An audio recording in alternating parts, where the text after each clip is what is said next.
So my whole life from 12 on, I was searching. My aunt had given me a name of a guy that she told me was my dad, and he was some guy named, my name is Donna. She told me he's some guy named Jim McDonough, and that's why you were named Donna. He, McDonough. yeah. Okay. He was some Irish guy who owned a gas station in Philly, and your mom brought him up to Memmy's, which is my grandmother. Your mom brought him up and said, There's a "He's your turkey father." baster, right? Well, no. They had, I Sounds like guess, your mom would have used a turkey baster, just given everything that you've said about her, not I not don't think formally.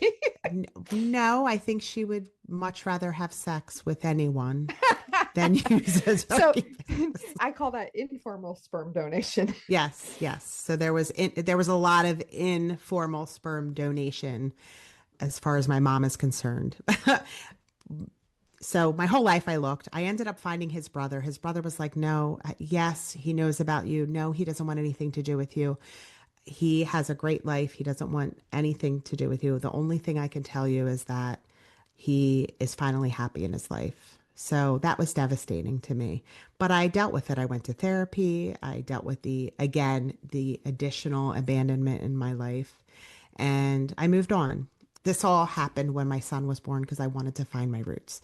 So then 10 years ago or so, I guess I was just bored. I was single. I was like, you know what? It's time for me to find, now that I'm older, maybe I can find one of my siblings on Facebook. So I started looking, and my boss said to me, I just watched this show on 2020 about DNA and how crazy it is. And they have this whole thing called ancestry.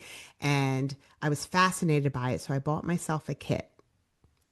Donna, you will not believe what I found out. And he told me this crazy story about how he found out that his father had married a woman, had two children, went away to war. The mother ended up leaving and moving to California before he got back. And back then, there was no way to track people like there is Yeah. now. So he got remarried. He then was born and they had other children. His name was Tom.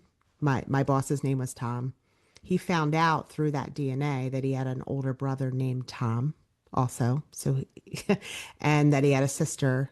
Sadly, both of his siblings had passed already and his father had passed. So he didn't Mm. have an opportunity to meet them, but he did meet their children. So it was like a crazy story. And he's like, you deserve to find out who your dad is. He bought me a kid and he said, before I do it, I'm giving you a disclaimer. This might blow your fucking life up. It's Gave like, you the Pandora's box. Just story. yeah. Well, Yeah. I mean, because most of people do walk into the DNA surprise like a little bit oblivious. Oh, I just want to know my genealogy, like like Yes. me. You're not expecting, and somewhere supposedly there's tiny writing that says this you may get unexpected results. Who Not reads all of watch. that? I Who nobody reads would read that. No, I mean, gosh, nobody's gonna you're read it. And even so, you're like, that's not gonna happen to me. right. He told me front and center. He told me a story. I was fascinated by it. And I felt bad for him too, because he found out that his dad lied to him. His dad had just passed away. So he never spoke to him about it, but found out all this stuff. So I think I'm getting the story right. Regardless, it was Pandora's box, like you said. I fully expected not to match with anyone because I think my dad is a Philly Irish guy you know, who's gonna get their DNA done. But Philly's just different. You own a gas station, I'm pretty sure that you're not really, looking to get your DNA done. And I know disrespect to gas station owners, but like I just never, I truly did not expect to find anything.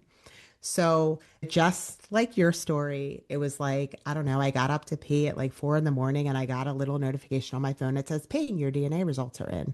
And I was beside myself. I opened it up and I was like shocked because I saw that I had two close siblings and when I looked up the relationship, it said that it would most likely be my sibling. Like 100%, it was like a half sibling.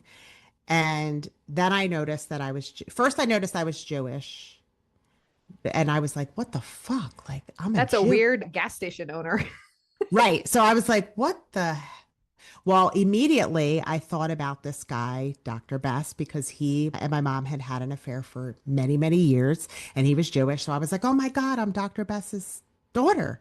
Like, oh my God, and I was like, immediately, like, I have to reach out to Barbara. That's his daughter. So then I look at the relations and I'm like, wait a second, this person is in California, this person is in Utah. Like, that's not Dr. Bess's family. So I was like, shit, maybe, I'm not. So I text my boss first thing in the morning and I'm like, holy fuck, I'm a Jew. And I was like, I'm like shocked. So I went in and like, I was like, I couldn't go back to sleep. I went into work that day and I was like shaking. I was so like nervous and exciting. And I was like, this is crazy to me. Like, what the hell's going on? So then my siblings messaged me and we all kind of knew that we were a sperm donation, but because my mom had told me and my oldest sibling, her mom had told her. So all three of us knew, but they weren't sure if maybe my dad was the sperm donor. Right. So he wasn't. And then when I shared that my mom did tell me that, and I can't believe that she told me the truth, then, it just got crazy. And then we just did all of our research. And I guess similar to you with the triangulation, although it didn't really truly happen that way, the one of his nieces ended up helping us find out who he was. And how many siblings do you have, Donna? So right now I have 10 sisters and 5 brothers. Do you know how long he donated for? So it was told to us that he donated 22 times. Um, there's a lot of controversy within our family because we have differences of opinion as to whether or not that was true or wasn't true. And regardless, I don't know how many times. I don't know fully. We only know what we were told. So are you old enough where it's fresh or frozen? So I am 50 and the majority of my donor siblings are older than me. So So, fresh. right. And the reason I'm hesitant to give any confirmation or even opinion is because out of respect for him and his daughters, I feel like, I just asked the question because a lot of people don't realize, fresh, that means that the person would come, provide the specimen within a short amount of time, and the whole specimen would be used, and that was it.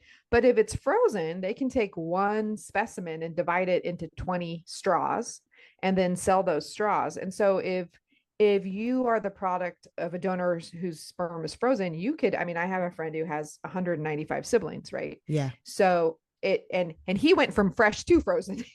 So he was the whole spectrum. Oh, wow. But so the only reason I was just asking was just to try to sort of gauge, like, is 15 your number, or are you looking at 30? Is it going to be 200? That's where I was I going with that feel question. like what I feel in my heart is that he donated, and I think he did it. I do think he did it out of the goodness of his heart, which is what he told his daughter. I do feel like that is true. He does work in the gynecology slash and endocrinology field. So he knows the difficulty people have with getting pregnant. I think it was fresh. And I think that there may be more siblings out there, not 30, not 100, maybe 5 or 6 more. What's it been like with your sibling pod for Oh you? my goodness. So the reason I wanted to really talk about what my childhood was like is because it really gives a lot of perspective as to how amazing it is to have found these wonderful humans that I am so blessed and honored to call my siblings or dibblings, which is what, we kind of coined ourselves because they're our donor siblings. They're amazing humans, and I have very, very close relationships with all of them, including my biological father's had raised 2 children, 2 girls with his wife, and I am Also, we are all very close to one of the siblings. The other one we know and we've talked to, but she is closed off to the idea of having relationships with us, which is completely fine. People don't really think about that. I had somebody reach out to our hotline and she said she had just found out that her father had donated sperm and she had 12 siblings besides the two that she was raised with. And oh my God, this is crazy for her. And this is a lot to process, right? And I think it's sometimes hard to look what it might be like in the other person's shoes, but that's a lot to process all of a sudden, It for somebody is, too. especially for a family like theirs, which is was seemingly like wholesome. Do I really know what went on in their home? No, I only know what they told me. And he appeared to be a wonderful father. He appeared to have a loving relationship with his wife. The girls had everything that they needed and wanted and more. He is a very big support to them. He's a very big support to his grandchildren. He has done amazing things with his life, and he's from all in all everything that I've learned, he's a good man Is and a he good still father. alive? He is still alive. Yeah. So have you been able to meet him? He does not want to meet us. And that is a little bit of a point of contention with some of us. To me, so it's interesting. We have we take the spectrum as to the type of DNA surprises that we had. My surprise was a welcome surprise, and I was looking for my father. My surprise was, you know, exciting. I wanted this. I was so happy to find that I came from good genes. I was happy to meet all these people.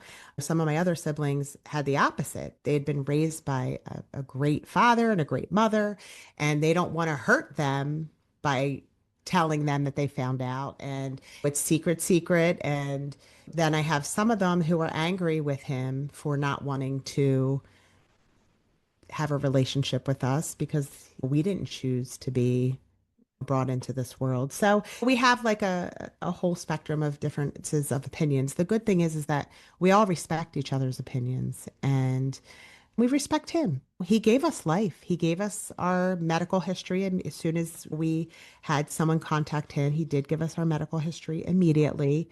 And he just said, my wife is going through a hard time. She's got dementia and I don't want to bring forth this life, these people in my life right now. And that's understandable. And you never know what the future may bring. I love that you guys have a spectrum and can still interact and love each other. I feel like the rest of the world could learn from that right now. It's Oh, okay to have differing opinions yeah. about something. We can still get along even if we don't agree about some things.